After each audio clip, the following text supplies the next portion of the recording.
और अब एक बार फिर से हमास ने इजरायली सेना के ऊपर बहुत बड़ा हमला किया है।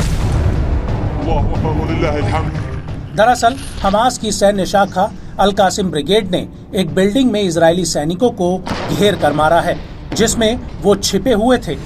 अल कासिम का ये भी कहना है कि उसने पश्चिमी राफा के तल अल सुल्तान में भी एक हमला किया है, जिसमें कई इजरायली सैनिक घायल हुए हैं और मारे भी गए हैं, जिन्हें रेस्क्यू करने के लिए आईडीएफ के एक हेलीकॉप्टर को वहां उतरते हुए देखा गया।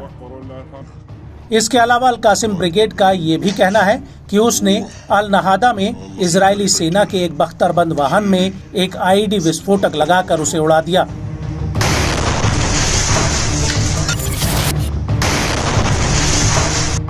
और खान यूनिस के अल जाना में तो अल कासिम और अल कुद्स के लड़ाकों ने इजरायली सैनिकों के ऊपर स्नाइपर ऑपरेशन किया है।